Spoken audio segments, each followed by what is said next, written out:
Halo, selamat pagi semuanya. Bisa mendengar suara saya kah? Tes. Bisa, Pak. Oke, oke. Sambil yang lain, kita mulai dulu pelan-pelan. Jadi, selamat pagi semuanya. Berjumpa kembali di Manajemen Strategik. Sudah di pertemuan ketujuh, berarti satu kali pertemuan lagi sudah selesai. Kemudian, karena ini pertemuan ketujuh, maka di akhir sesi nanti saya akan memberikan tugas. Nah, tugasnya kemarin sudah saya share di LMS itu 3 hari yang lalu kalau nggak salah. Nah, ada sempat kesalahan soal, tapi udah saya revisi. Silakan mulai dikerjakan supaya tidak menumpuk dengan tugas-tugas yang lainnya, karena semua mata kuliah pasti memberikan tugasnya di pertemuan ketujuh. Jadi, silakan dikerjakan, segera diupload supaya tidak ada kesulitan ketika mengupload ini tugasnya.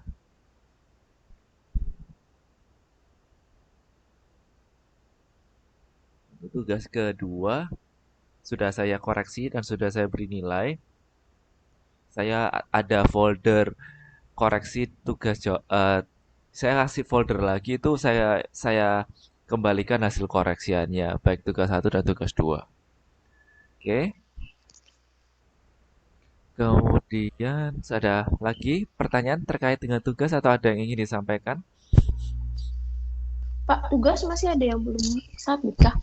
Ada satu orang Mbak Siti Oh, Mbak Siti Siti ya? Alfia, mungkin kalau ada yang tahu keberadaannya Mbak Siti, mohon diinfokan seperti itu ya, karena sudah terlambat. Tapi ya udahlah, mungkin sibuk. Jadi karena sudah mahasiswa ya, jadi saya cuma nggak bisa Sudah, kontak. Pak. Sudah dikasih tahu.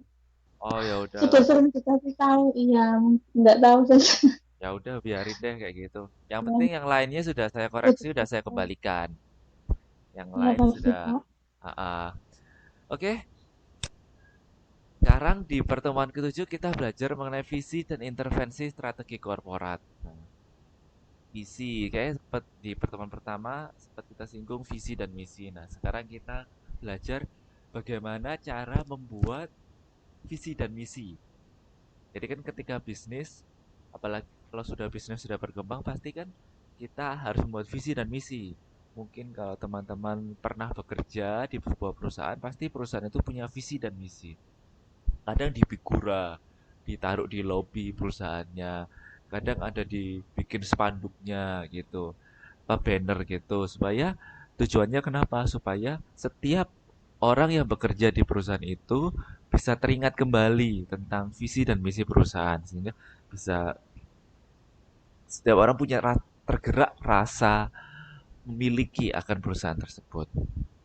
Berbeda dengan slogan ya. Kalau slogan mungkin tujuannya untuk marketing, untuk pemasaran sehingga orang mudah mengingat uh, produk kita. Tapi kalau visi dan misi ini lebih ke cita-cita dan bagaimana mencapai cita-cita perusahaan kita. Jadi bedanya antara slogan, tahu ya kalau slogan atau itu biasanya kata-katanya singkat tapi mudah diingat oleh konsumen sehingga konsumen ini selalu teringat dengan produknya. Misalnya nih di sini saya punya kecap manis ABC. Dan ini slogan dia adalah perasaan pertama lebih kaya rasa. Nah, berarti dia ini salah satu cara perusahaan untuk punya untuk mengingatkan produknya kepada konsumen. Nah, di sini juga punya Blue Band. Nah, Blue Band contohnya slogannya lezatnya kebaikan tiap hari. Nah, ini kan singkat, padat, dan mudah diingat oleh konsumen. Nah, kalau visi misi beda. Kalau visi misi ini lebih ke cita-cita. Oke, setelah mempelajari bab ini, diharapkan teman-teman mampu menjelaskan perumusan misi dan penyusunan strategi korporat. Nah, nanti saya akan mengajari bagaimana membuat visi dan misi. Nah, secara lebih detail, nanti teman-teman mampu menjelaskan komponen dan manfaat serta perumusan misi. Kemudian bagaimana apa dan bagaimana perusahaan induk melakukan intervensi terhadap perusahaan dalam konteks holding company. Jadi di kegiatan belajar mengajar holding company atau perusahaan induk. Nah, ini sudah saya sempat bahas di pertemuan pertama. Jadi apabila bisnis teman-teman ini berkembang sehingga punya anak cabang perusahaan lain, nah ini bagaimana mengatur anak-anak perusahaan lain ini. Itu di kegiatan belajar mengajar kedua. Nah, kemudian prasyarat keberhasilan strategi korporat, tingkat kecocokan antara korporat dan unit usaha strategi, dan sistem pengendalian unit usaha strategis. Nah, ini nanti kita pelajari di kegiatan belajar mengajar kedua. Kalau yang kegiatan belajar mengajar yang pertama, itu kita lebih berfokus ke visi dan misi. Nah, visi dan misi, peran dan visi misi dalam perusahaan itu sangat penting. Setidaknya terkait dengan kepemimpinan, strategi, dan perubahan. Nah, terutama kepemimpinan ya. Jadi kan kalau kita punya bisnis kan pasti kita cita-cita. Misalnya cita-citanya menjadi perusahaan yang berkembang, menguasai pangsa pasar di wilayah Jawa, di kawasan Pulau Jawa misalnya. Nah, kepemimpinannya berarti kan bagaimana kita selalu mencapai cita-cita tersebut sehingga nanti pemimpinnya harus berusaha memenuhi visi itu. Strateginya bagaimana? Nah, strateginya atau misinya, jadi visi itu cita-citanya. Dari kata visioner, vision, mata. Vision itu kan penglihatan ya. Vision itu kan bahasa Inggrisnya penglihatan. Nah, kalau visi berarti bagaimana kita melihat ke depan atau cita-cita kita. Sedangkan misi itu strategi. Jadi bagaimana kita mencapai cita-cita itu. Nah, kalau bisnisnya ini adalah bagaimana mencapai perusahaan yang menguasai pangsa pasar di Pulau Jawa, maka apa yang harus kita lakukan? Strateginya seperti apa? Dan mungkin apa yang harus dirubah? Nah, itu adalah visi dan misi. Sekilas pandang visi dan misi. Nah, mungkin seperti saya bilang tadi, teman-teman kalau sudah pernah bekerja, sudah pernah atau mungkin sudah punya bisnis yang cukup berkembang, biasanya kita punya visi dan misi. Nah, biasanya visi itu biasanya satu kalimat atau satu poin gitu. Misinya yang banyak.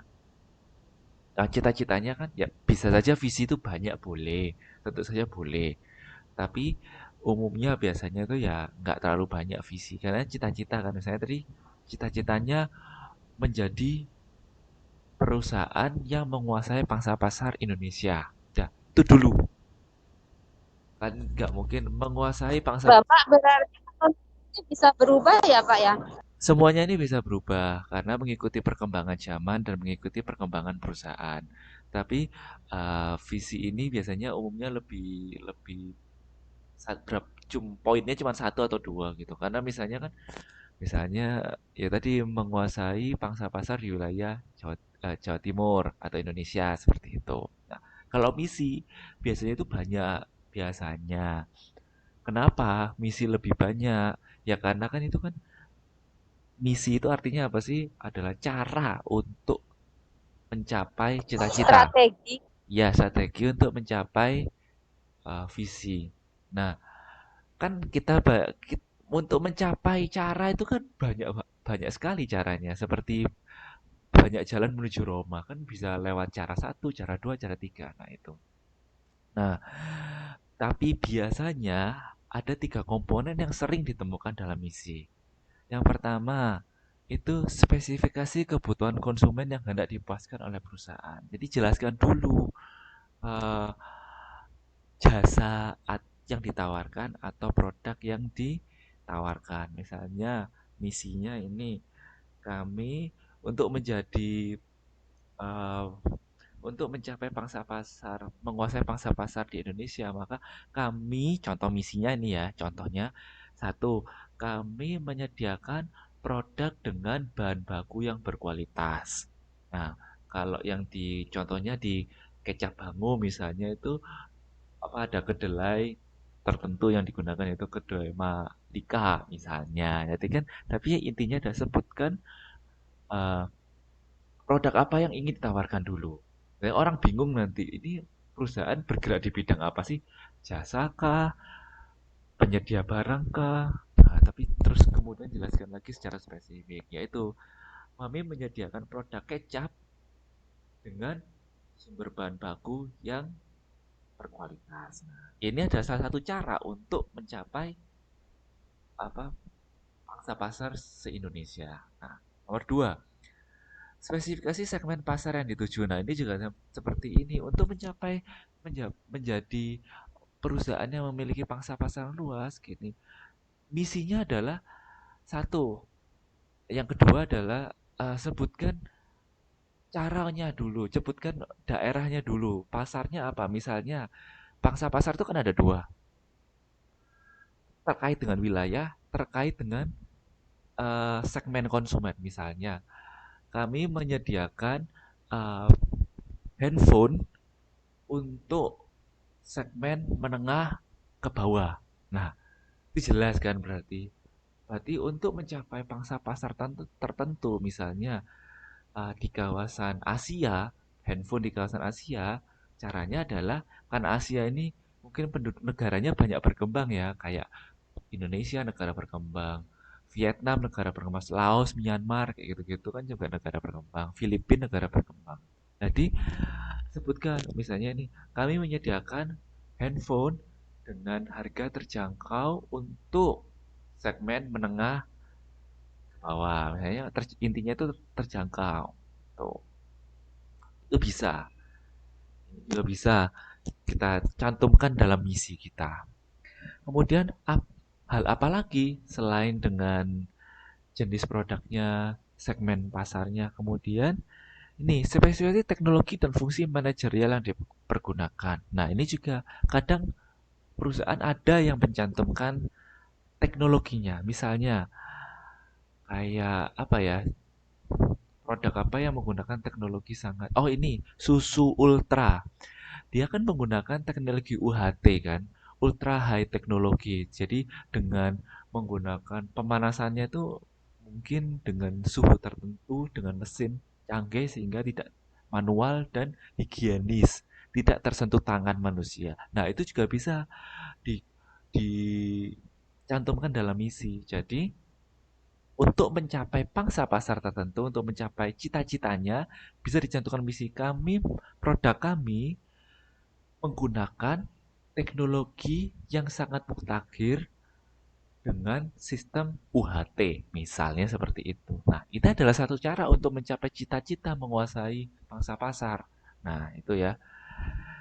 Ini biasa ada tiga ini, komponen ini yang biasanya tercantum dalam misi. Tetapi juga bisa banyak hal, cara. Tentu saja kita punya cara berbeda-beda kan. Nah, tapi umumnya tiga ini yang bisa kita cantumkan. Itu ya, ada yang ditanyakan? Mungkin ada yang ingin disampaikan? Kalau ditanyakan, ada. Jadi misi perusahaan itu memiliki peran yang signifikan. Kenapa? Ya, karena ingin mencapai tujuan perusahaan itu. Ya, kalau misinya asal-asalan yang tujuannya nggak pernah tercapai. Misi memberikan arahan sekaligus batasan proses pencapaian tujuan. Nah, batasannya tadi seperti apa? Batasannya adalah ya, misalnya pangsa pasarnya khusus untuk menengah ke bawah atau pangsa pasarnya untuk kalangan atas, pangsa pasarnya untuk kawasan tertentu. Kemudian juga misi ini dijadikan panduan melakukan evaluasi. Nah, kenapa dapat dijadikan panduan melakukan evaluasi? Kalau visinya ini tidak tercapai, cita-citanya tidak tercapai, berarti apa? Ada yang salah dengan misi yang saudara buat. Ada yang salah dengan strategi yang Anda buat sehingga tujuan atau cita-cita perusahaan tidak tercapai. Nah, inilah mengapa visi dan misi itu bisa direvisi, bisa dirubah ya. Kalau misalnya tujuannya tidak tercapai ya ubahlah misinya. Gitu. Kalau dulu pemasarannya hanya menggunakan berdasarkan mulut ke mulut, ya sekarang itu tidak mungkin lagi dirubah misinya dengan memasarkan secara online. Nah, misi dapat dijadikan panduan melakukan evaluasi ketika terjadi kegagalan. Ya, ini seperti saya bilang tadi, kalau memang tidak tercapai ya harus di ditinjau ulang sehingga kemudian harus direvisi. Nah, misi perusahaan pada dasarnya adalah usaha formal untuk memperjelas apa yang dikehendaki oleh pemilik ketika pertama kali mendirikan perusahaan. Jadi, kalau sudah teman-teman saya yakin di sini sudah punya bisnis sendiri-sendiri atau ingin melakukan bisnis, otomatis sudah punya cita-cita di awal. Sehingga dapat disimpulkan misi adalah jawaban atas pertanyaan perusahaan apa kita ini untuk masa yang sekarang apa yang akan datang. Selalu tanyakan kepada bisnis kita masing-masing, perusahaan apa yang akan kita buat dan bagaimana mencapainya. Ya, terkait dengan misi yang ingin ditanyakan.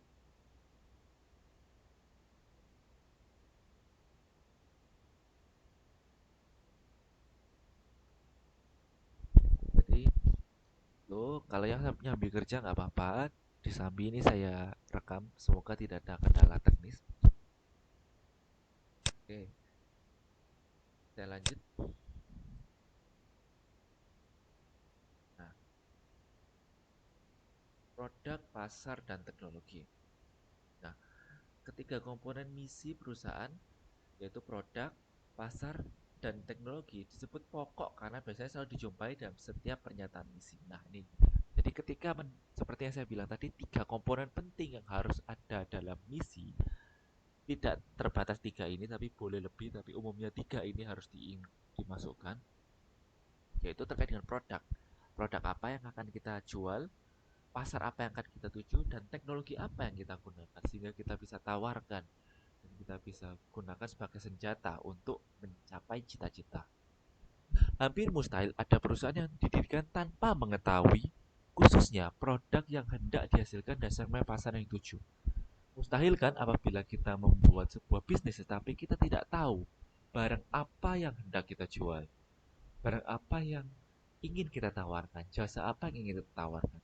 Tidak mungkin, pasti kita setidaknya sudah tahu produk yang akan kita jual dan pasar apa yang akan kita tuju. Contohnya ini, McDonald. Kita semua tahu ya McDonald ya, banyak sekali di Indonesia, di Taiwan juga ada, di Malaysia saya juga tahu ada, di mana-mana McDonald ini ada.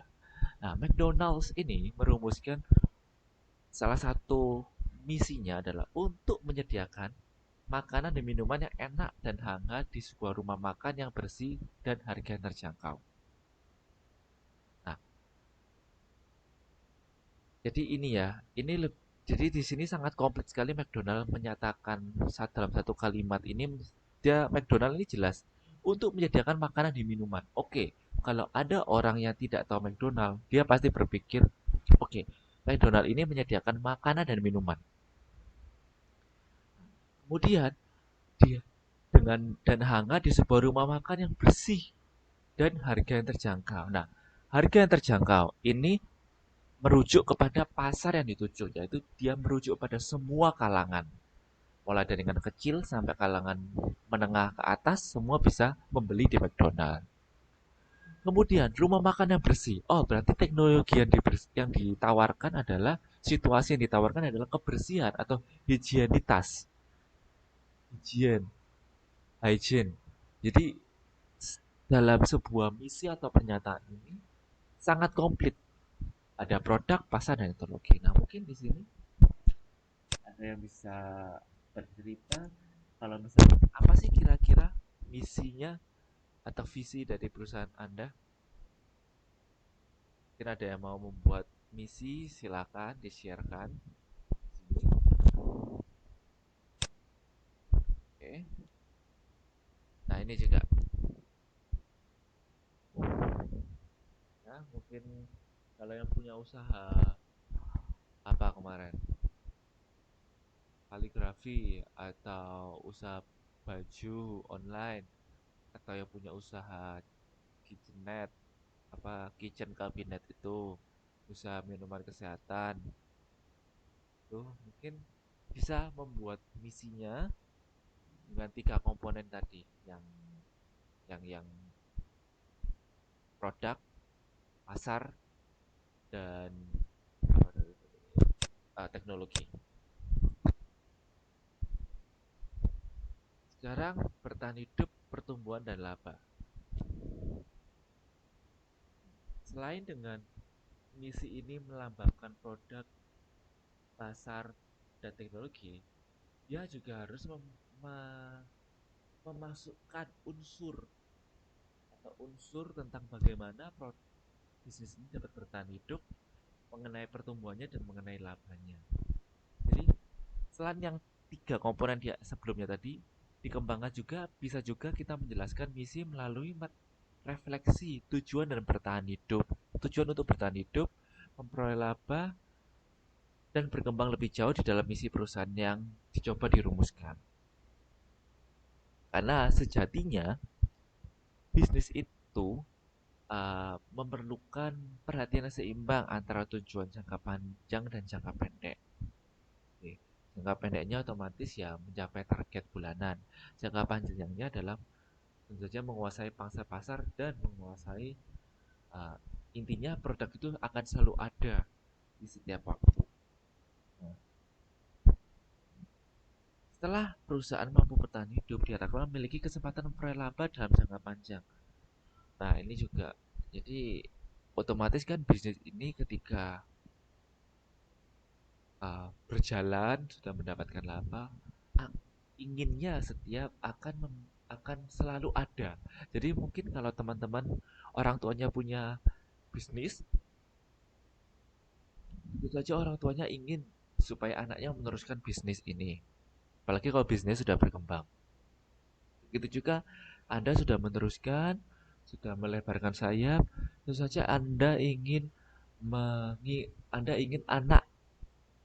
anak-anak kita meneruskan usahanya dan memperbaiki. Nah, ini kan intinya adalah selalu ingin ada.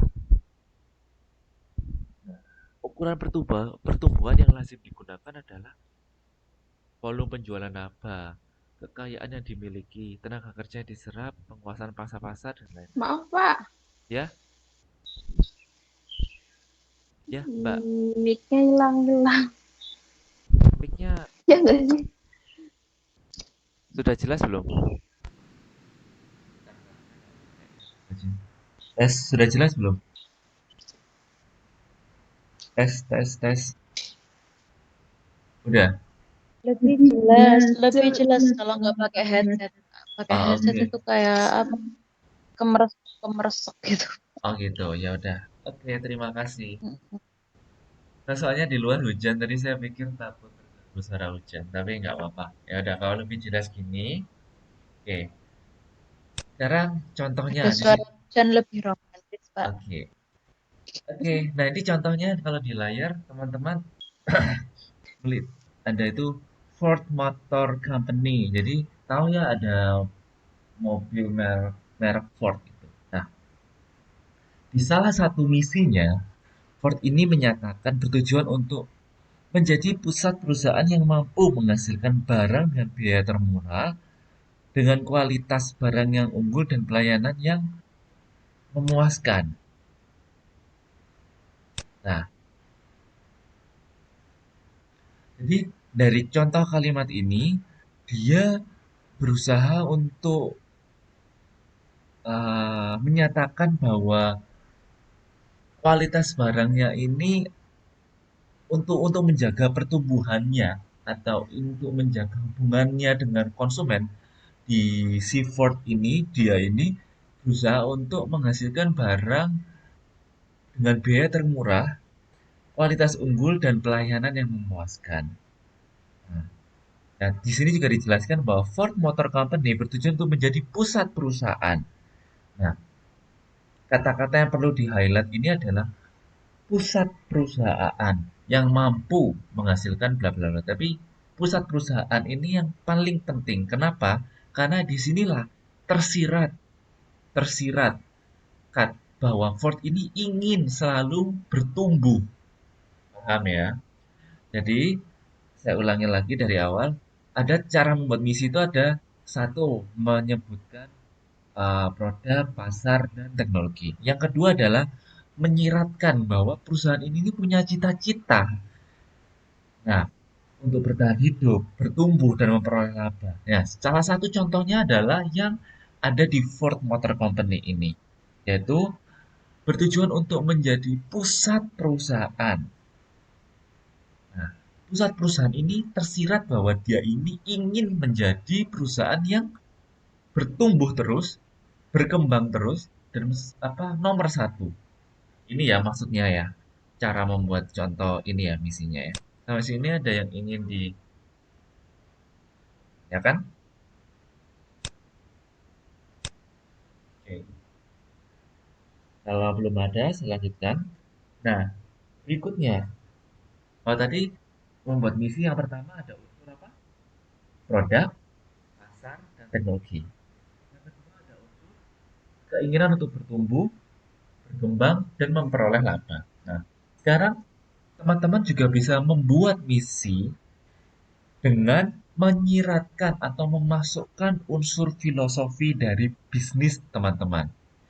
Contohnya, filosofi atau value atau nilai perusahaan ini eh, sangat sering ditemukan dalam misi perusahaan. Filosofi atau falsafah perusahaan berisi tentang keyakinan, nilai-nilai, aspirasi pemilik, yaitu sebagai bisnismen kan kita juga punya aspirasi yang ingin kita sampaikan supaya konsumen kita tahu. Kemudian khususnya untuk berhubungan dengan bisnis, SDM, dan kemanusiaan. Nah, contohnya kalimatnya seperti ini. Sun Company misalnya merumuskan filosofi atau falsafah perusahaannya dengan menyatakan keyakinan tentang pentingnya pengembangan sumber daya manusia sebagai bagian yang terpokok dari tujuan sivilisasi dan berkaitan dengan usaha pengembangan kapasitas SDM. Nah, jadi Sun Company ini selain dia berfokus pada keuntungan, dia juga berfokus pada bagaimana dia mengembangkan sumber daya manusia. Nah, contohnya yang mungkin sering kita dengar adalah perusahaan yang mengatakan ada kalimat dalam misinya seperti ini. Eh, kami membantu, kami membantu menyejahterakan karyawan. Nah, ini kan salah satu frase kalimat yang menyatakan bahwa berarti perusahaan ini menjamin menjamin value, menjamin karyawannya apabila bergabung dengan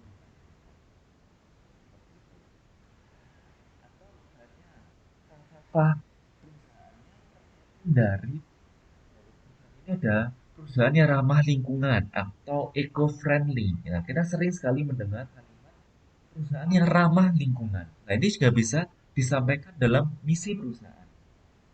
Contohnya, Kalau yang terpercaya, terpercaya gitu gimana Pak? maksudnya biasanya ada misi perusahaan yang mengatakan terpercaya, gitu kan ya. Ya terpercaya emang apa kayak apa, kualitasnya terpercaya. Nah, itu kaitannya dengan produk. Jadi tadi itu juga bisa kan yang berkaitan dengan produk, pasar dan teknologi. Nah, contohnya tadi misalnya jaminan mutu dan terpercaya. Nah, terpercayanya karena apa?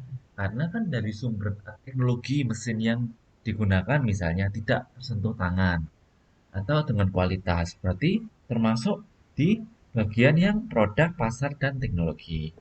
Nah, kalau yang filosofi ini berkaitan dengan pandangan hidupnya perusahaan. Contohnya tadi yang eco-friendly. Nah, atau ramah lingkungan. Karena ada perusahaan yang menyatakan kami merupakan perusahaan yang mengedepankan keramah kami mengedepankan apa ya keramahan lingkungan. Kita menggunakan bahan baku yang ramah lingkungan. Nah, ini adalah salah satu kalimat atau frasa yang menyiratkan bahwa perusahaan ini pandangannya adalah ramah lingkungan. dia menggunakan bahan-bahan yang tidak merusak alam. Nah, ini contohnya, ya.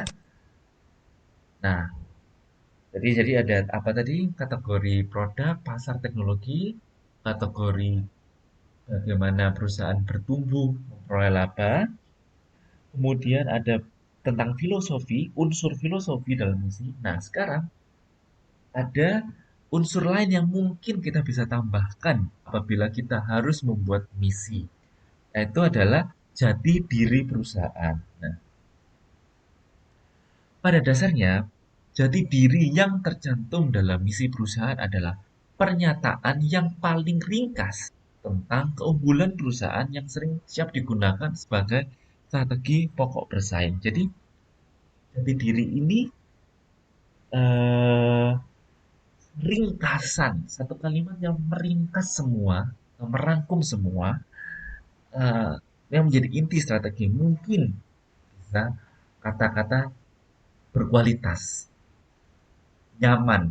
Kata nyaman ini kan sudah pasti oke. Kalau nyaman berarti orang sudah memakai produknya itu sudah pasti senang, kualitasnya bagus karena nyaman. Seperti itu. Misalnya nih, biasanya iklan-iklan Pampers, misalnya Pampers, itu kan nyaman untuk bayi, nyaman dipakai untuk bayi.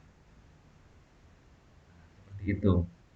Mungkin ada diapers. Diapers ini yang untuk orang tua, popok untuk orang tua. Misalnya mungkin teman-teman yang menjaga ama, akong di Taiwan, biasanya mungkin orang tua menggunakan Pampers. Nah, biasanya diapers kalau orang tua diapers. Nah, untuk yang orang tua popok untuk orang tua biasanya mengutamakan nyaman. Nah, berarti kan nyaman ini udah peringkas bahwa produk ini nyaman atau berkualitas, terjamin mutunya yang dikatakan tadi juga benar, itu merupakan jati diri perusahaan. Itu ya. Selain empat tadi, apa aja tadi saya ulangi lagi, produk, pasar, dan teknologi. Yang kedua tentang pertumbuhan atau labanya.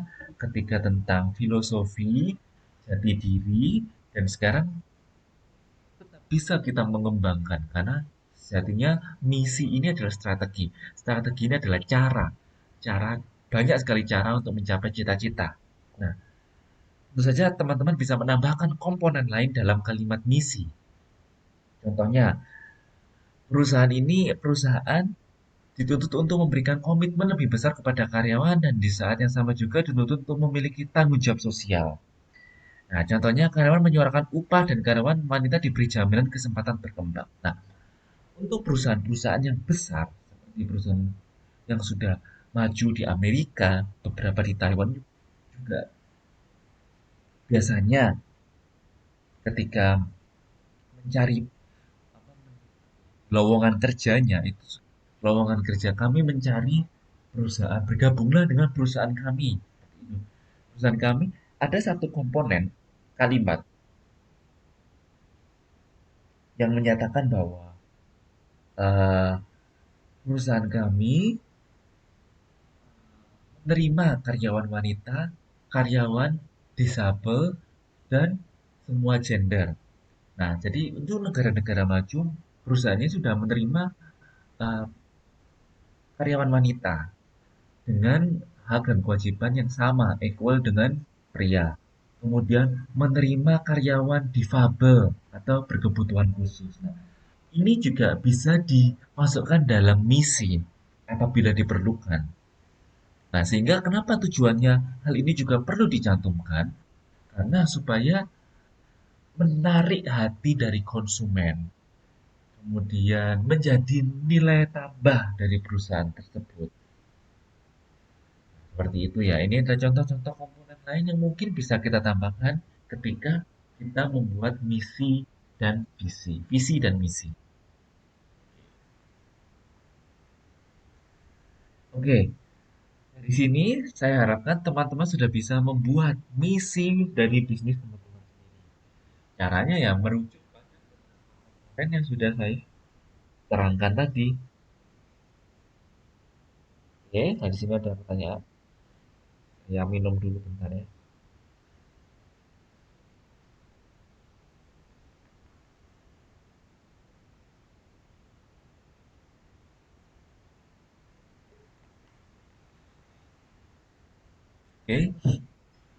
Lanjutkan kalau tidak ada belum ada pertanyaan.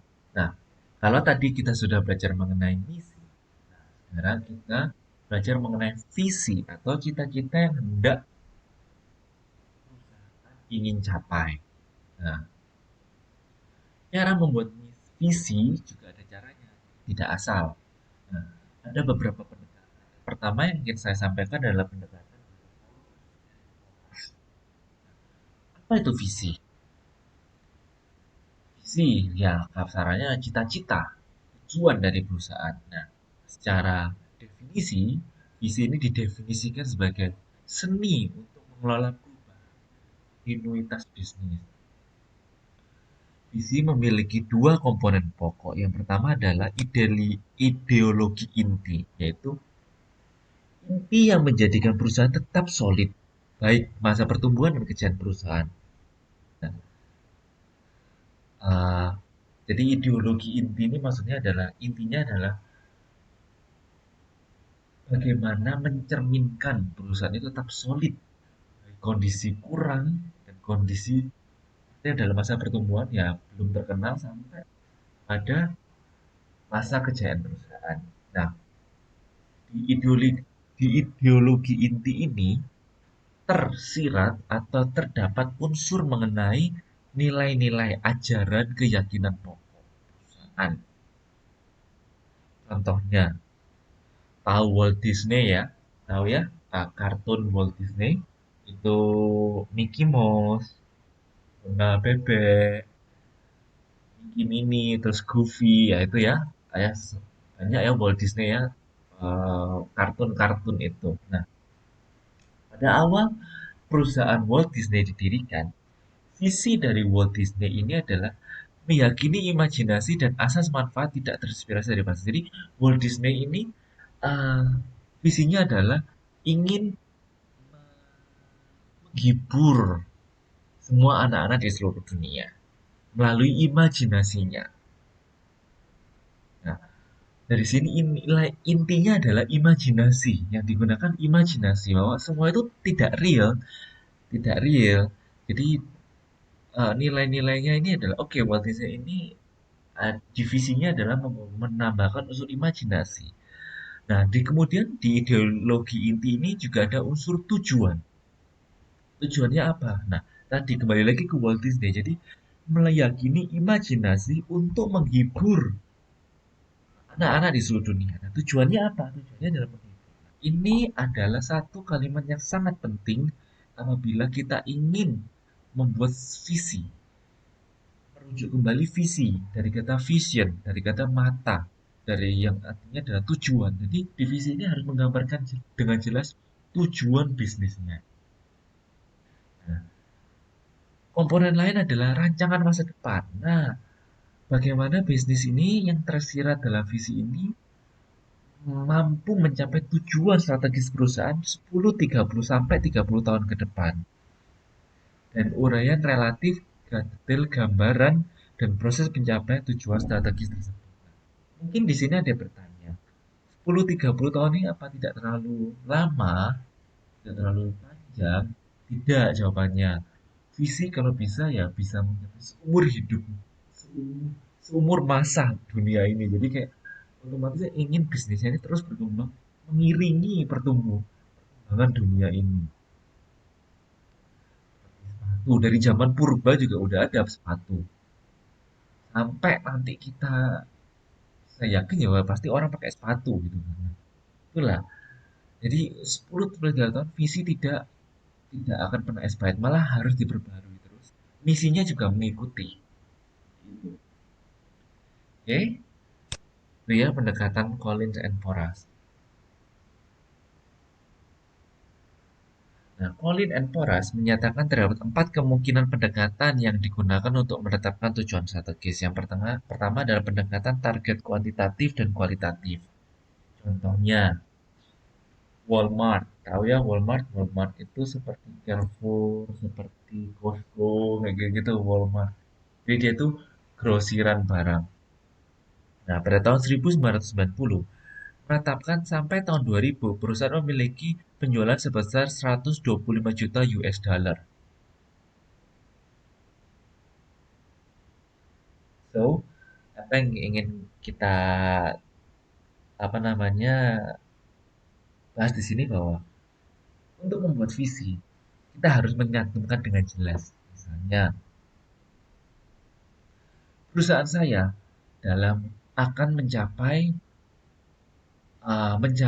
pada tahun 2020 perusahaan kami mencapai keuntungan 200 juta dolar pada tahun 2025. Itu oke. Jadi di sini menyatakan tidak ada terlalu ini ya sombong ya. Dan nah mungkin teman-teman berpikir bahwa masa bisnis saya baru mulai terus membuat visi 2030 bisnis baju saya sudah mencapai apa namanya keuntungan berapa puluh juta gitu. Nggak masalah. Itu bukan berarti sok kepedean, sok percaya diri tidak. Memang ini adalah salah satu cara untuk selalu mencapai cita-cita kita di awal mulai bisnis. Jadi salah satu caranya adalah dengan kuantitatif. Nah, kuantitatif kemarin minggu lalu apa? Kuantitatif itu adalah yang berhubungan dengan angka. Kualitatif yang berhubungan dengan nilai. Nah, boleh jadi yang berhubungan dengan pendekatan kuantitatif dan kualitatif. Contohnya, pada tahun 2020 kami akan mencapai laba 100 juta dolar, misalnya seperti itu. Nah, ini adalah komponen kuantitatif. Tidak apa-apa. Itu adalah salah satu cara menuliskan perusahaan. Kemudian adalah ini cara lain, pendekatan pilihan lawan bersaing. Nah, contohnya ini menggunakan pesaing kita. Contohnya pada naik naik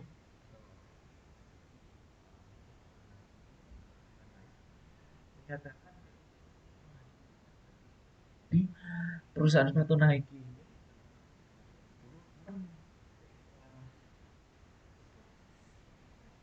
pada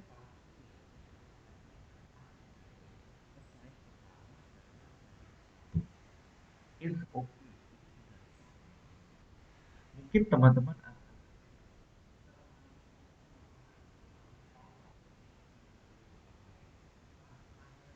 masa kita harus membuat perusahaan lain dalam mencapai cita-cita lain. It's okay. Tidak ada masalah. Tet, kan? Kita tidak bersaing secara tidak sehat. Kita bersaing yang mengatakan bahwa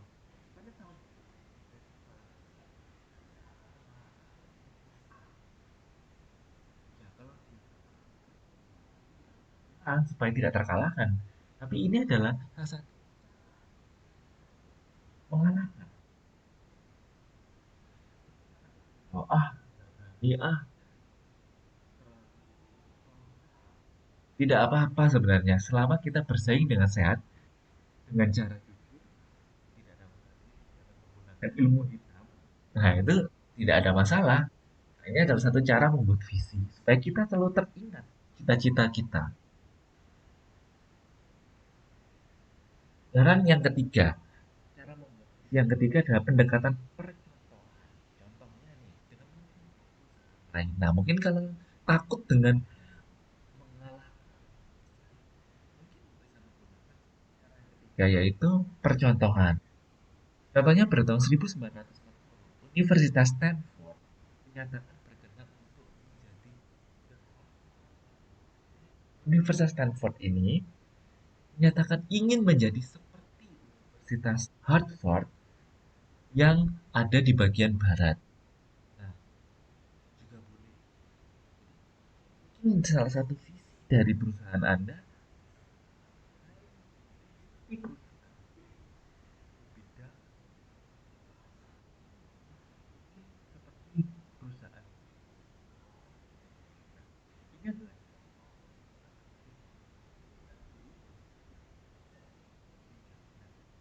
saya sebagai perusahaan C ingin menjadi perusahaan B yang ada di kawasan Indonesia. Itu juga boleh. Paham ya? Atau mungkin yang men- contohnya transformasi internal atau contohnya General Electric atau GE harus menempati posisi nomor 1, 2 dalam setiap pasar yang dilayani. Jadi,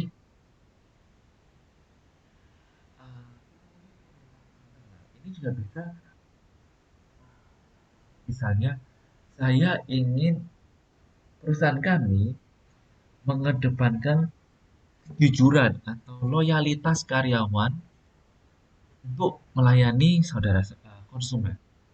Ini kan sesuatu yang tumbuh dalam diri kita, di dalam bisnis kita. Misalnya dengan customer service atau dengan customer service ini apa ya? Customer service representative yang berpengalaman. Mungkin teman-teman pernah mendengarkan dengan bantuan customer service representative kami melayani. Nah, ini adalah suatu yang tumbuh dari internal perusahaan. Jadi, paham ya bagaimana cara membuat visi? Nah,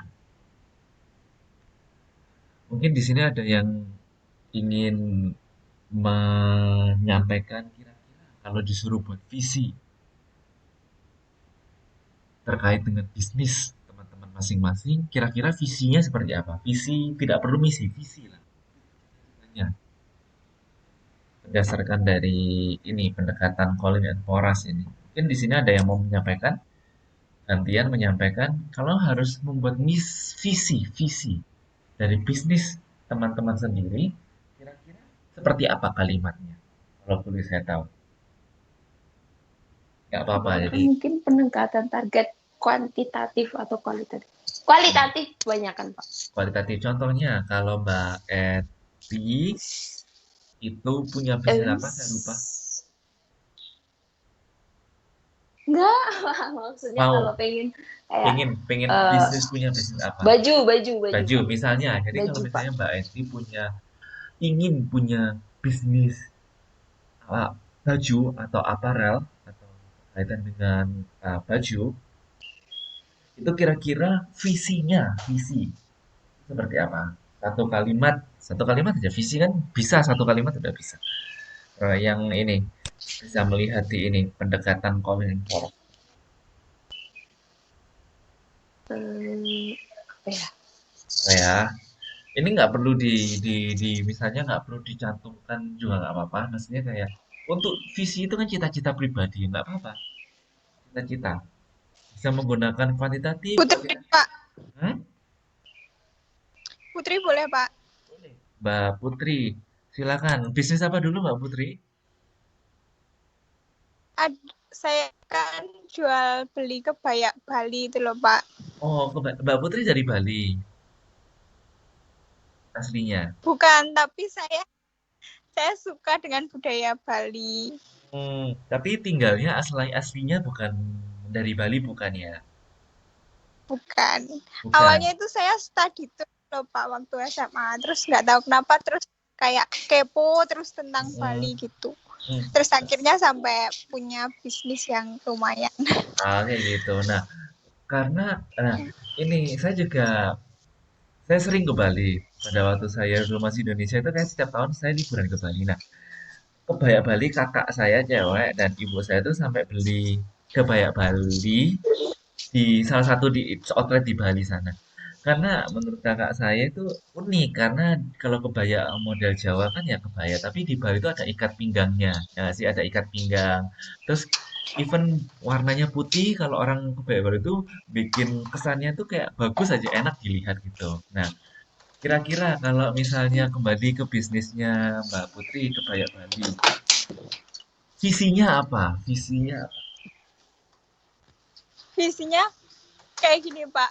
Mm-mm. Kebaya Bali mewarnai negeri gitu. Oke, it's okay. It's okay. Itu lucu sih. Itu lucu. Nah, mewarnai negeri.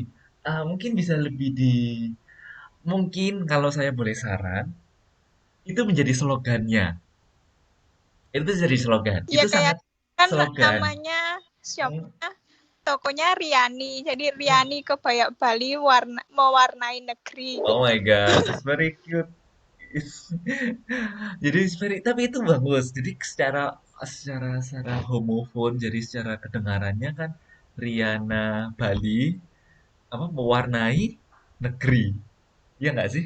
Nah, kebaya apa tadi? Sorry Mbak Iya, Putri. iya. Itu. Tapi kan itu belakangnya I. Riani, Nah, Riani Aryani Kebaya Bali Bali mewarnai mewarnai negeri. negeri. Nah, itu kan secara homofonetik, secara fonetik mudah diingat karena belakangnya I semua, oke kan? Itu saran saya bisa menjadi slogan. Nah, visi, kembali lagi ke slide, visi ini sesuatu yang cita-cita. Oke, mewarnai Bali, mewarnai negeri ini suatu cita-cita, tetapi tidak jelas. Mungkin Mbak Putri bisa eh, lebih membuat kalimat yang lebih jelas, targetnya lebih jelas. Misalnya nih, Kalau itu udah slogan ya Pak ya, misalnya Kebaya Bali, Riani Kebaya ya, Bali mewarnai negeri. Slogan ya Pak? ya itu tuh lebih, kalau saya sih lebih slogan. Memang itu lebih slogan, tapi kalau cita-cita itu rumuskan target apa yang ingin dicapai. Apa berarti? Kalau misalnya ini, misalnya, Kayak gini Pak, memberi Ah, mungkin lanjut ini. dulu Pak. Mungkin Mbak Putri misalnya bisa kayak gini. Tahun 2030, eh, kebaya berhasil menjual kebaya berapa pieces, misalnya gitu. Itu kan sebuah target yang cita-cita yang ingin dicapai. Mbak Putri masih di sana ya? Masih bisa mendengar saya? Mungkin Bisa Pak, Pak, cuma mungkin agak Nah, jadi susah saya pelopor itu mute. Pak. mm-mm. Kenapa, Mbak Eti? Mungkin jadi pelopor, Oh jadi ya, pelopor mungkin juga bisa. kebaya Ah, ah. gitu. Misalnya di tahun 2030, kebaya Riani, kebaya Bali Riani menjadi pelopor kebaya, misalnya di pelopor bisnis di mana negara mana ada di negara sekarang Mbak Putri domisili Indonesia atau Taiwan atau Arab? Arab nomor satu ya, sorry, Hong Kong, Kita Taipei. Nah, saya seperti itu menjadi pelopor bisnis butik pertama di Taiwan. Itu kan lebih target ya daripada cuma mewarnai negeri. Mewarnai negeri itu sangat bagaimana caranya? Bagaimana caranya? Kayak gitu kan. Nah, tapi kalau jelas pelopor outlet butik Bali pertama di Taiwan. Nah, itu kan jelas. Oh, berarti cita-citanya adalah perlu menjadi yang pertama dan terbesar yang ada di luar negeri. Betul betul ya? Bener nggak? Kayak gitu ya. Ini yang ingin. Jadi yang harus kalau visi itu harus jelas. Targetnya harus jelas seperti itu. Ya kalau nggak jelas ya ya cita-cita nggak jelas itu gimana sih? Karena ini saya ingin cerita terlepas dari pelajaran ya. Jadi saya itu pernah diceritain oleh teman kerja saya dulu. Ya saya kerja itu dia tuh teman saya ini diberi wejangan oleh orang tuanya bahwa ketika kamu mempunyai cita-cita atau keinginan itu harus jelas. Itu. Jelasnya seperti apa? Misalnya kamu ingin punya mobil. Jelaskan kepada Tuhan atau kamu tuliskan mobil apa, seperti apa. Misalnya saya ingin mobil merek misalnya Avanza atau apa, keluaran tahun sekian yang model seperti ini. Kamu ingat-ingat terus.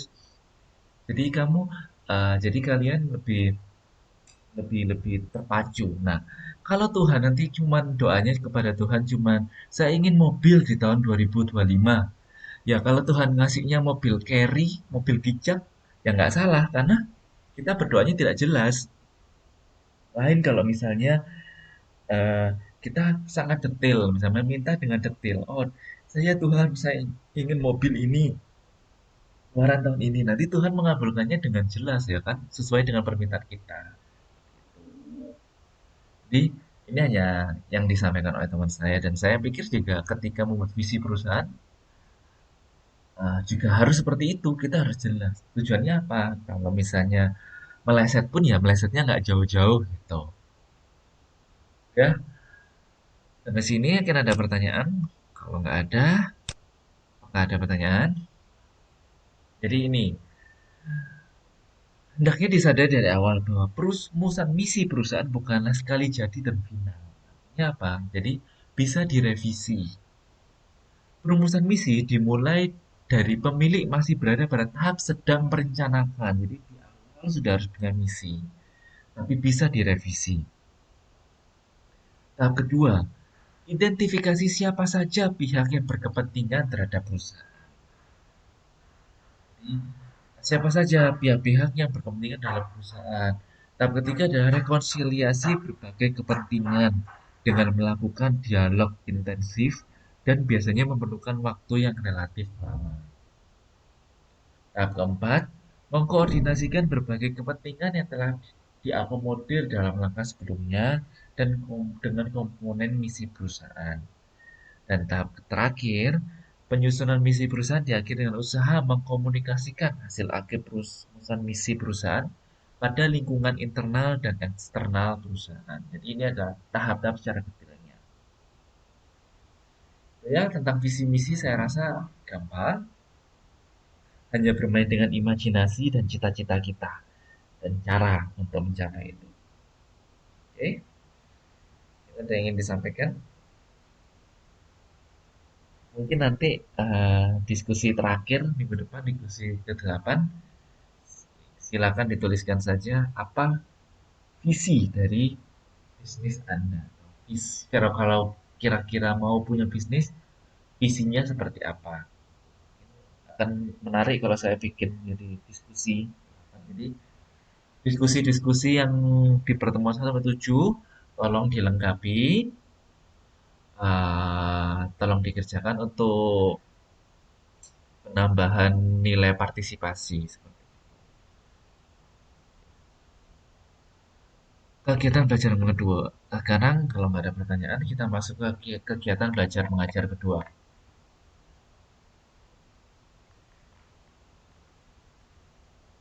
Nah, sekarang judulnya adalah intervensi strategis korporat. Nah, seperti yang saya sampaikan di awal tadi, KB2 ini kita tentang belajar intervensi. Nah, mungkin teman-teman sudah banyak mengetahui apa itu intervensi.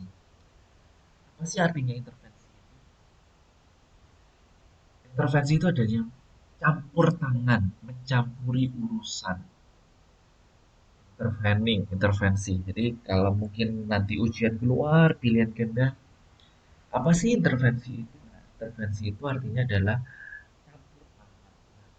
Kenapa kita harus campur tangan? Ya, seperti yang saya ilustrasikan di awal tadi, apabila bisnis dari saudara-saudara sekalian ini sudah sangat berkembang, kemudian harus punya anak cabang perusahaan, biasanya anak bisnis perusahaan itu belum terlalu kuat untuk berdiri sendiri. Oleh karena itu, induk perusahaan atau induk bisnis biasanya mencampuri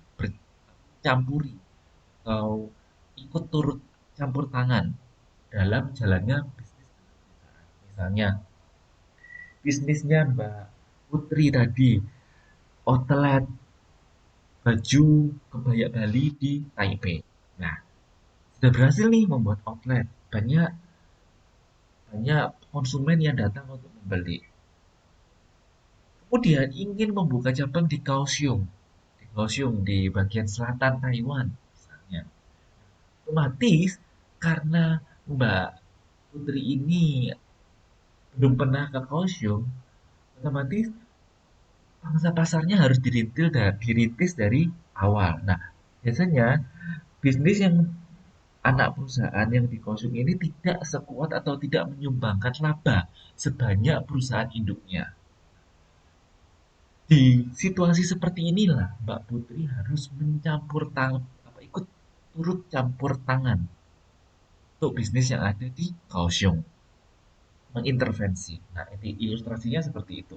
Nah, jadi setelah kita belajar di bab ini, kita akan mengetahui dua tugas utama dari kantor pusat atau pusat bisnis. Yaitu yang pertama, mendirikan unit usaha strategis atau anak perusahaan dengan melakukan intervensi manajemen terhadap unit usaha yang dimiliki dan ikut turut andil campur tangan dalam manajemen bisnis anak perusahaan itu.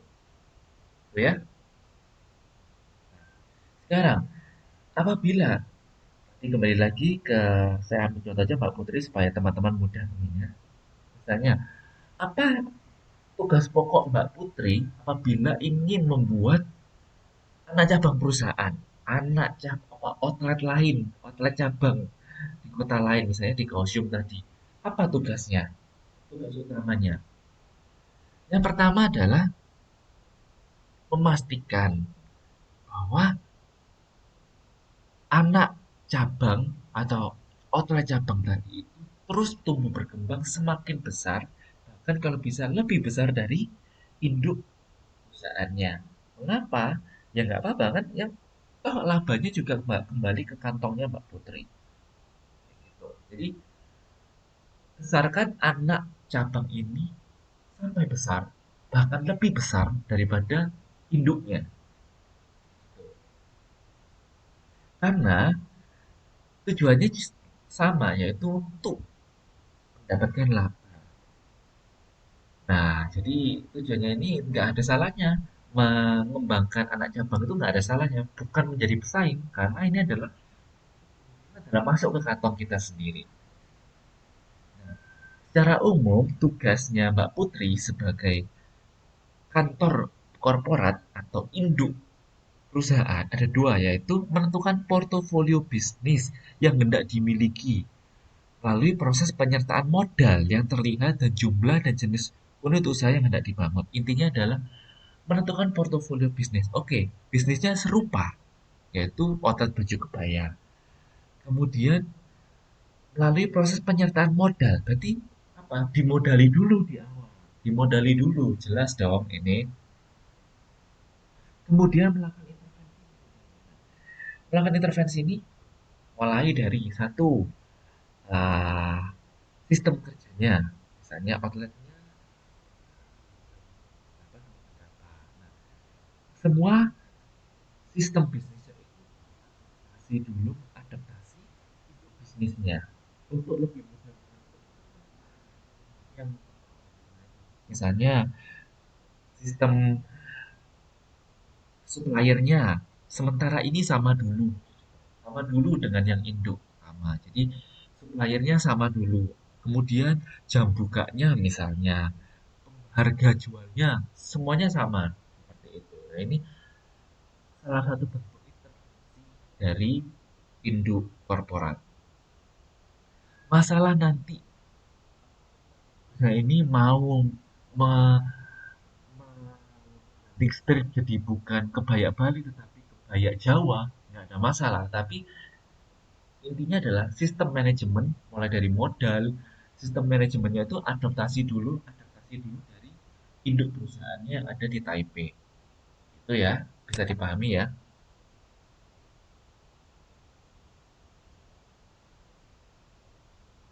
Nah, bagaimana kalau bagaimana cabang atau anak perusahaan atau cabang atau unit bisnis ini bisa dikatakan berhasil?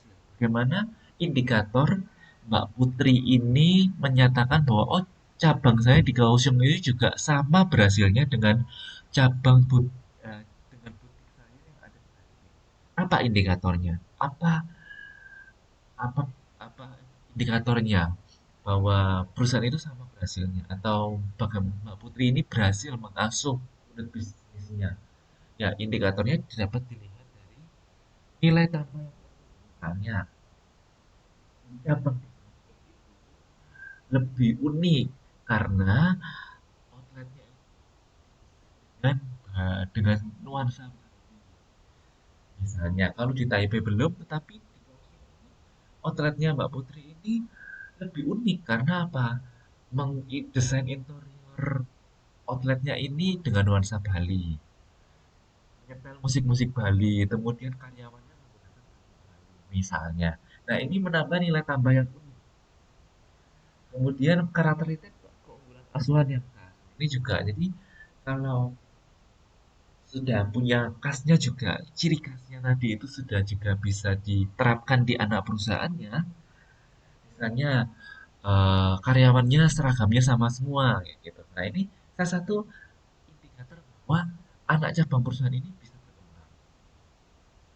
Terlepas dari laba, loh. Oke, labanya otomatis itu ada indikator utama.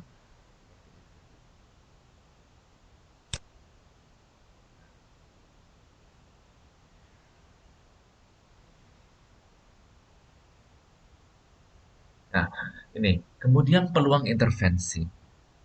Peluang intervensi adalah identifikasi area manajemen umum dan manajemen fungsional yang selama ini masih menjadi kelemahan unit bisnis. Nah, kita tahu bahwa di anak induk, anak cabang, anak perusahaan atau unit bisnis biasanya tidak sekuat perusahaan induk, masih lemah.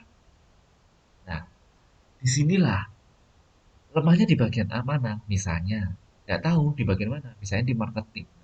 Disinilah peran induk untuk membantu marketing cabang perusahaan. Jadi ketika misalnya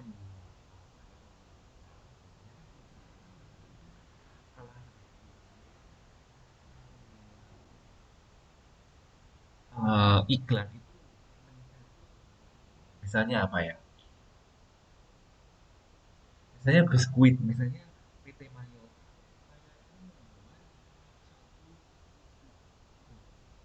Nah,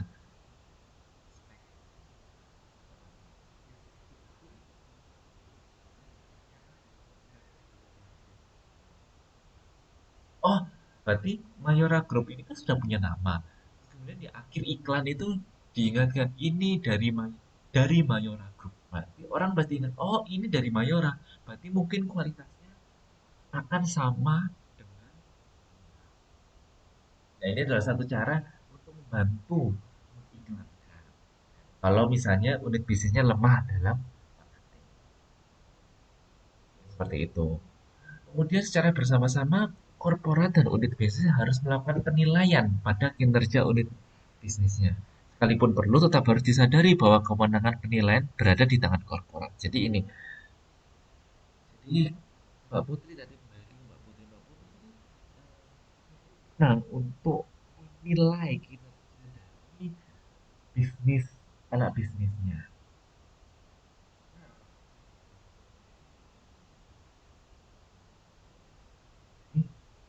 Nilai penilaian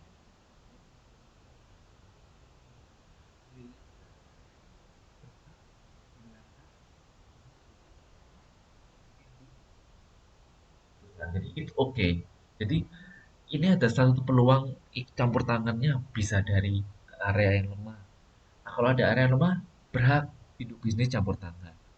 Kalau ada area ini semua dinilai dari mulai dari karyawan, karyawan juga nggak apa-apa. Itu juga boleh dilakukan oleh induk korporat. Nah, pada umumnya tersedia peluang intervensi yang dapat dilakukan oleh korporat, misalnya dalam skala bisnis manajemen, kecenderungan negatif, hubungan sinergis antar unit bisnis, kompetensi bersama. Nah, ini seperti yang itu. Jadi intinya adalah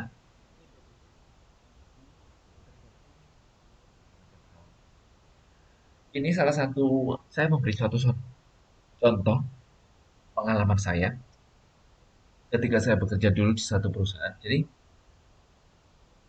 pada tahun 2015 itu kebetulan saham perusahaan itu dibeli oleh salah satu perusahaan lain. Perusahaan tempat saya bekerja itu dibeli oleh perusahaan lain. Nah, uh, ketika proses pembelian apa pindah tangan antara perusahaan yang lama ke perusahaan yang baru, pemilik perusahaan yang baru itu menyebarkan nilai-nilai filosofi perusahaan yang baru itu ke perusahaan yang lama. Salah satu caranya adalah dengan mengganti seragam perusahaan kami.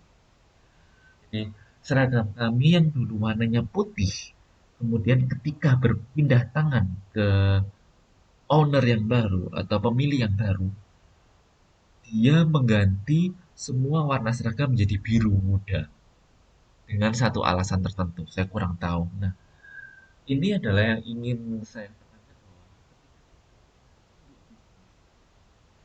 kita bisa mengintervensi anak perusahaan itu dari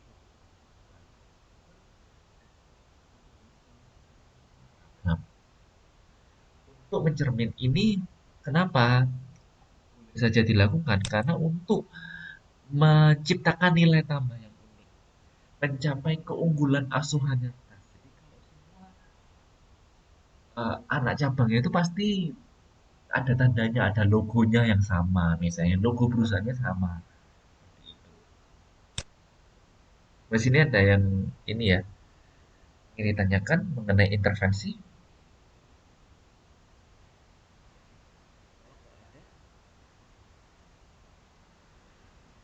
Apa sih tujuannya kita melakukan intervensi itu?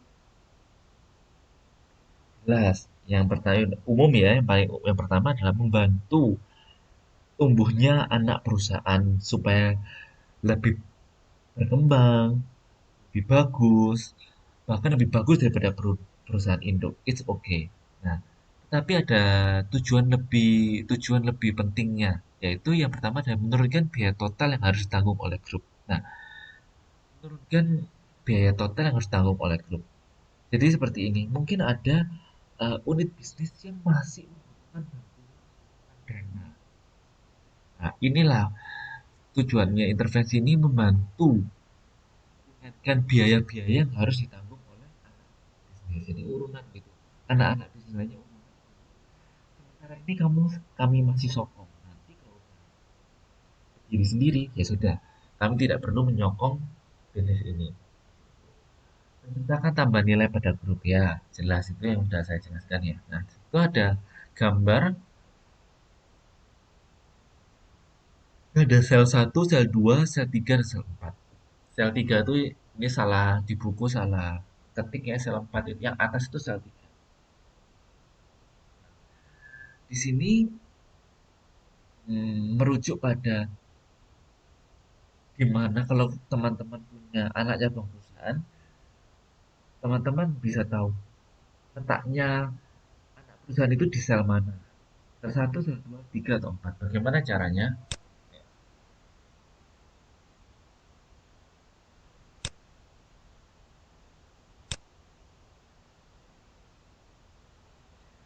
Apabila eh, unit bisnis saudara-saudara itu terletak pada sel 1 dan 2, menyatakan bahwa korporat pusat atau kantor pusat melakukan intervensi secara tidak langsung.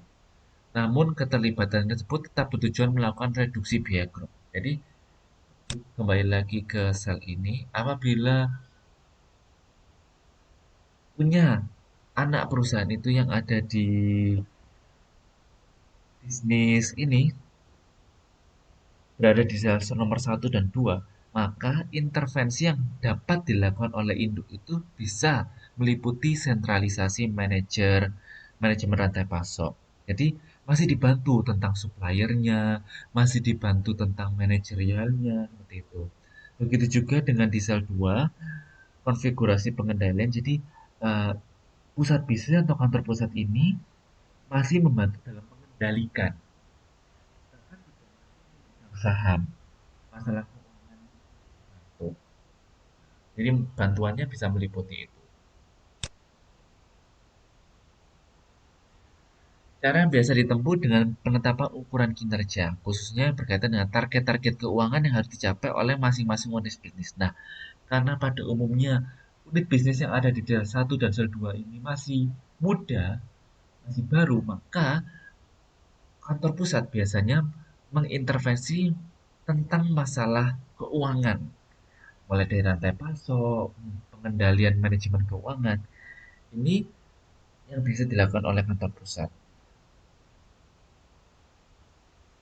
Nah, selain itu, korporat juga menetapkan ketentuan pokok pengelolaan perusahaan yang relatif seragam bagi seluruh portofolio bisnis yang dimiliki. Yang diseragamkan. Sel 3, apabila bisnis sudah berada di sel 3, sel 3 ini yang atas ini ya. Sel ini kan tulisannya ada salah nih, sel 4, sel 4. Nah, sel 3 ini kalau nggak salah yang atas. Nah, kalau di sel 3, maka intervensi atau campur tangan yang dapat dilakukan oleh perusahaan itu menunjukkan pada mengenai penciptaan teknologi baru yang diharapkan dapat dihasilkan nilai tambah perusahaan secara keseluruhan. Jadi, apabila dimungkinkan, anak cabang ini bisa menerapkan teknologi baru. Contohnya, kalau induk perusahaannya belum menggunakan teknologi yang ramah lingkungan, maka di anak cabang ini, karena dia masih baru, dia bisa menerapkan teknologi ramah lingkungan, teknologi lainnya. Nah, tujuannya apa? Ini adalah nantinya perusahaan ini dengan sistem yang dimilikinya ini dapat diterapkan ke anak cabang lain atau bahkan ke induk perusahaannya. Jadi nggak bisa mengintervensi mengenai teknologi yang digunakan. Ingat, kalau yang di sel 1 dan sel 2 tadi, berarti intervensinya mengenai masalah rantai pasok dan keuangan. Di sel ketiga ini, intervensi induk perusahaan lebih mengenai tentang teknologi yang ingin dicapai, teknologi yang ingin diterapkan, sehingga memiliki nilai tambah yang bagus. Bagaimana dengan unit bisnis ini berada di sel nomor 4? Nah, kemungkinan apabila unit bisnis ini berada di sel nomor 4, intervensinya sudah meliputi penyetaraan atau penyebar luasan pengetahuan teknologi yang sebelumnya telah dimiliki. Jadi apabila unit bisnis, induk bisnis sudah punya teknologi ini diterapkan di anak perusahaan dan disebarluaskan. Atau sebaliknya juga anak perusahaan berangkatnya dari anak ini disebarluaskan ke anak-anak lain atau bahkan ke induknya. Kalau di sel 4 ini sudah berhubungan dengan penyebar luasan, penyeragaman. Oke, sampai sini kami ya.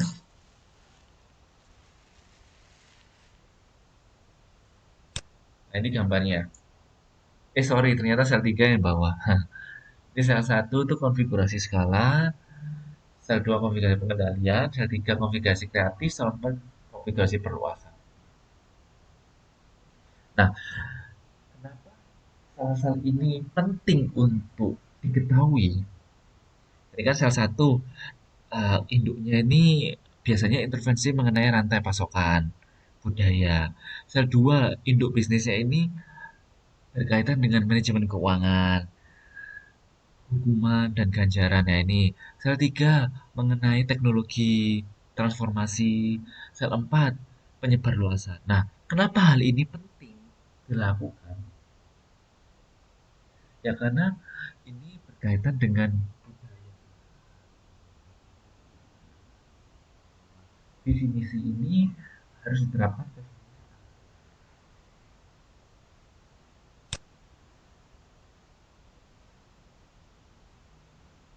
Nah, di sini kita akan bahas lebih detail mengenai masing-masing sel.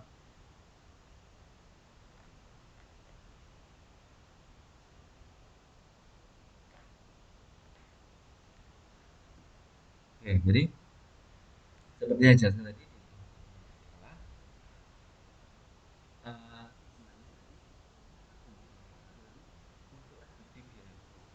berkaitan dengan masalah keuangan, sehingga uh, intervensinya berkaitan dengan bagaimana mereduksi biaya. caranya. Yang bisa dilakukan adalah dengan penerapan sterilisasi, namun hanya dapat dilakukan dengan proses bisnis yang terbatas dan umumnya hanya memiliki fungsi pembantu. Manajemen korporat harus memiliki kompetensi dan keterampilan manajemen rantai pasok dan keahlian teknis yang tinggi. Kenapa? Ini saya tanya, kenapa? Salah satu cara mereduksi biaya di anak perusahaan itu, salah satu caranya itu harus dipimpin oleh manajemen yang memiliki kemampuan rantai pasok yang bagus.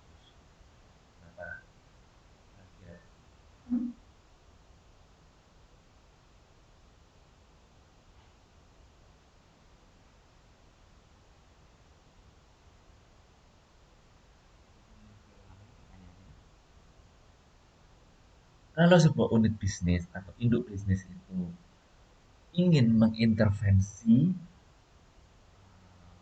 anak bisnisnya, salah satu caranya itu adalah mengurangi biaya-biaya. Nah, mengapa? Pemimpinnya itu harus, manajemennya itu harus memiliki kemampuan rantai pasok. Supaya dia bisa membantu anak perusahaannya ini mengurangi biaya.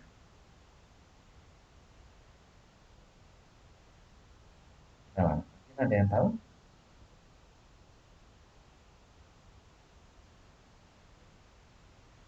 Kalau belum ada yang tahu, kenapa?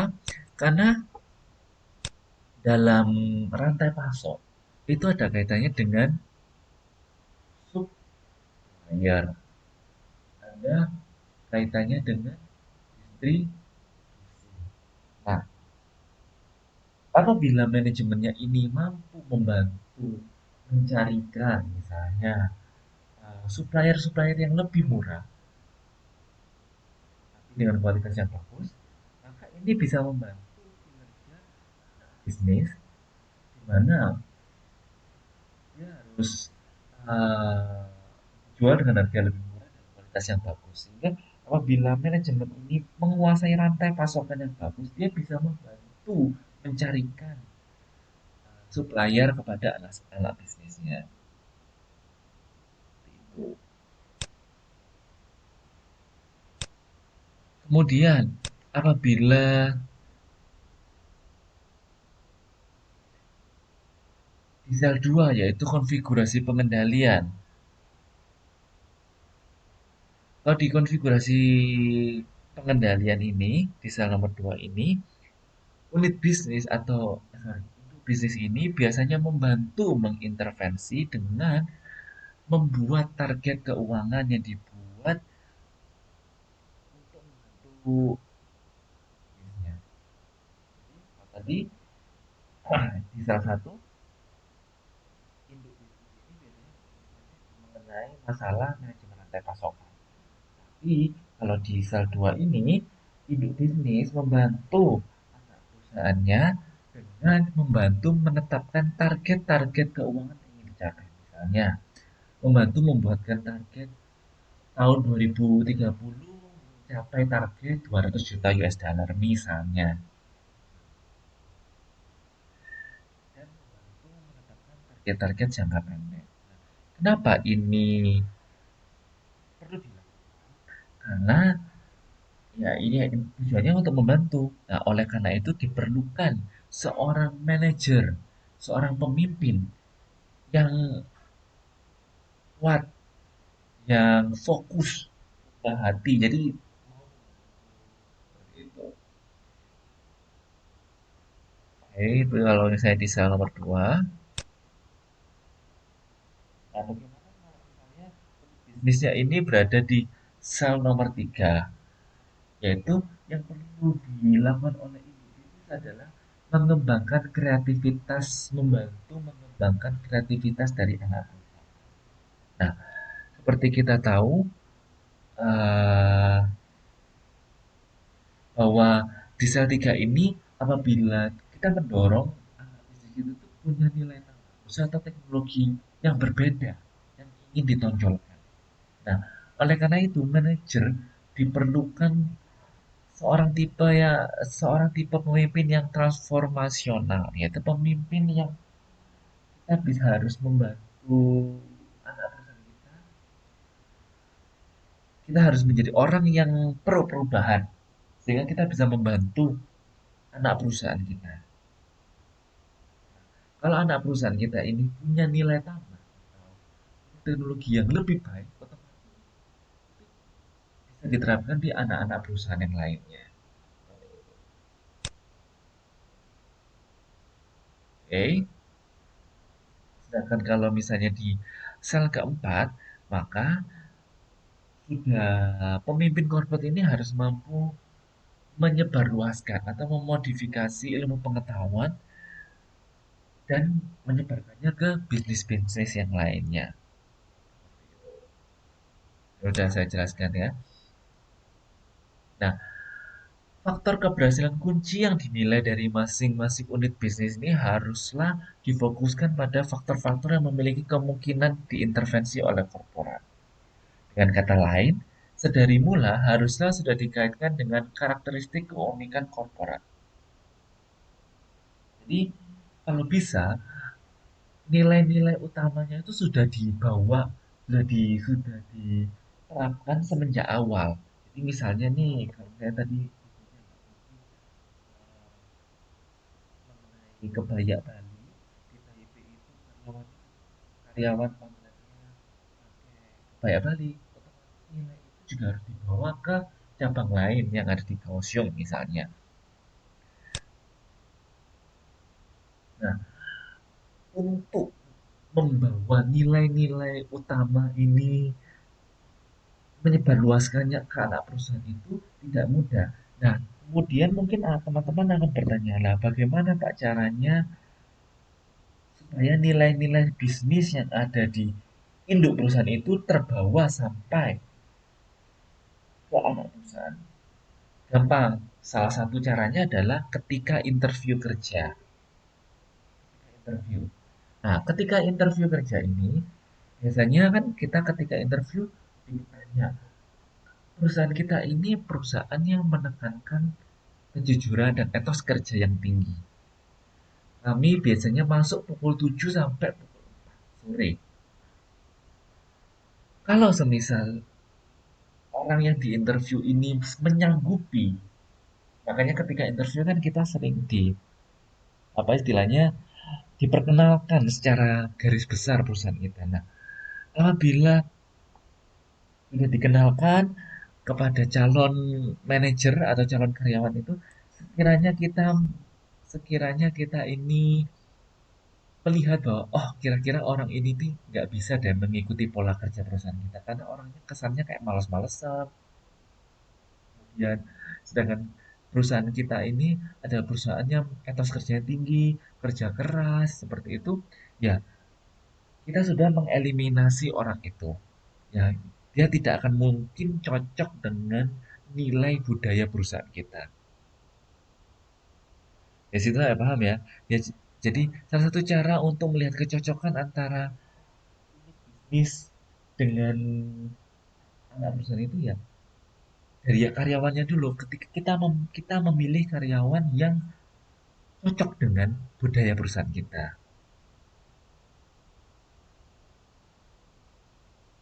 Kemudian membuka peluang kepada area yang lebih umum. Ketika korporat memiliki keunggulan pada rekayasa teknis, maka kemungkinan faktor keberhasilan rekayasa teknis pada unit bisnis lainnya perlu dinilai. Jadi ini. Jadi ketika unit bisnis anak bisnis itu sudah bisa menerapkan teknologi ramah lingkungan, maka teknologi lain di unit bisnis yang lain itu juga perlu diterapkan ke anak-anak perusahaan yang lainnya. Nah, kalau misalnya anak lain perusahaan ini tidak cocok dengan teknologi ini ya kita harus evaluasi.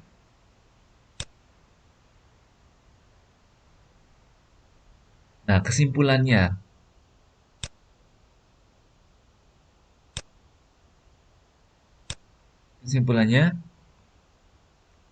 dengan selalu membuka peluang kemungkinan perbaikan dan hanya menggunakan penilaian relatif umum, faktor keberhasilan kunci misalnya pencarian. Jadi intinya itu untuk mencari kecocokan antara induk perusahaan dan anak perusahaan itu yang harus dilakukan adalah mencari manajer yang pas. Ini sangat penting, mencari karyawan yang pas sesuai dengan budaya bisnis kita, budaya laba.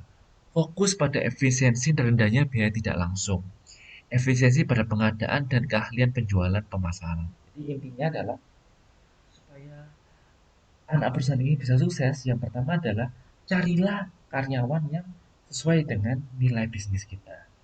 Kedua, carilah tekanlah biaya biaya yang tidak penting. Kemudian efisiensi pada pengadaan, efisiensi pada supplier, seperti yang saya bilang tadi. Kemudian bantu untuk menjual. Jadi induk bisnis ini tetap harus membantu melalui penjualan.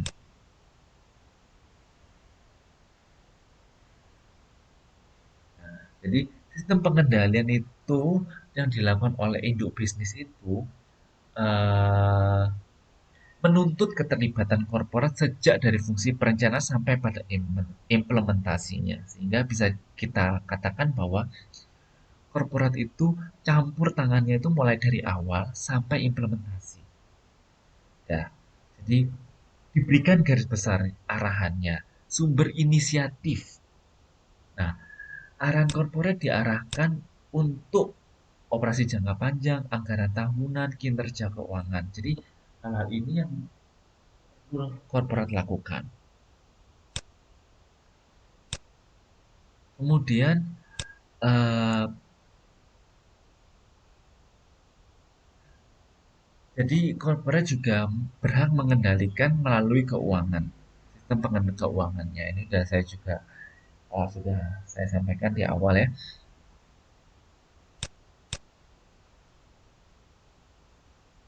Jadi intinya ini ke slide terakhir. Jadi intinya ketika kita punya anak perusahaan, induk perusahaan ini harus membantu membantu anak perusahaannya dalam 3 hal. Yang pertama adalah proses penciptaan nilai tambah. Jadi encourage, bantu mereka untuk memiliki nilai tambah. Kemudian uh, membantu menemukan keunikan karakteristik korporat. Jadi kalau korporatnya udah punya keunikan bisnis kayak tadi itu bisnis baju Bali, karyawannya misalnya menggunakan seragam Bali, ya keunikan ini pertahankan sampai pada anak perusahaannya. Kemudian wilayah bisnis dimiliki oleh korporat. Jadi wilayah bisnis ini bantulah mereka untuk meningkatkan pangsa pasar. Jadi berilah mereka kesempatan untuk meningkatkan pangsa pasar. Caranya seperti apa? Ya bantulah dengan marketingnya. Ini 3 hal yang harus dilakukan oleh induk. Oke, itu yang bisa saya sampaikan untuk pertemuan hari ini. Mengenai visi misi dan mengenai intervensi perusahaan. Nah, ini saya sampaikan lagi mengenai tugas ketiga. Jadi yang seperti saya sampaikan di awal bahwa di pertemuan ke-7 ini akan ada tugas, saya berikan tugas. Tugasnya gampang. Jadi tulislah soal beserta jawaban ABC. ABC-nya itu ditulis juga. Kemudian pilih, jangan lupa dipilih yang mana jawabannya. Kemudian diketik di Microsoft Word. Tolong di Microsoft Word supaya bisa saya lebih mudah mengeditnya, mengkoreksinya. Nah, soalnya dari buku paket halaman 7.47 nomor 1 sampai 5, kemudian buku paket halaman 8.24 nomor 1 sampai 5. Nah, dikumpulkan paling lambat hari Minggu 6 Juni 2021. Untuk menghindari kesusahan upload LMS, saya sarankan kepada teman-teman untuk segera mengerjakan dan segera mengumpulkan. Oke, terkait tugas apakah ada pertanyaan? Tugas 1 dan tugas 2 sudah saya kembalikan. Saya sudah beri nilai. Oke. Oke, sudah jelas ya untuk tugasnya ya, mudah. Oke, sekarang saya absen. Bentar, saya buka dulu absensinya dulu.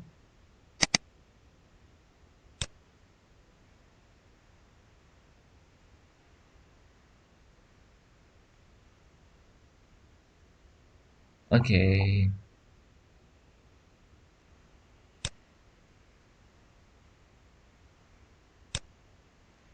Mbak Areni.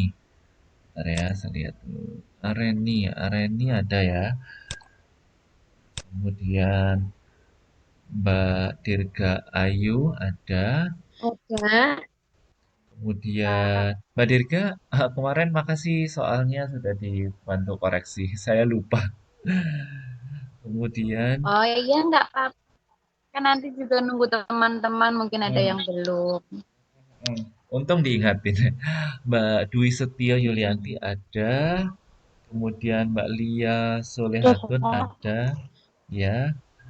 Kemudian Mbak Vina Septiani ada.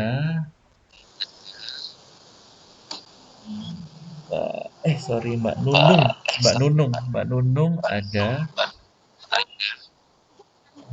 Yang ada hijau-hijau itu tuh, kuning-kuning tak, hijau-hijau, biru-biru tak. Mbak Yohana Pancarini ada. Mas Bagus. Apakah ada teman-teman melihat Mas Bagus? Nggak ada, Pak. Oh, di chat tadi juga nggak ada ya? Di story chat nggak ada ya? Nggak ada ya kayaknya. Oke, nggak apa-apa. Maria dulu yang di situ. Mbak Nuraini Ini aja sini, ada. jalan sini. Mbak Eti Kurniawati ada. Nina Kusniati ada. Siti Alfia. Mbak Siti apakah masuk? Cuacanya nggak enak banget, panas gerimis di badan. Mandi gak? Mandi padahal. Oke, Mbak Siti nggak Mandi ada. lah. Kemudian Mbak Ini kayaknya deh. Muslihatin.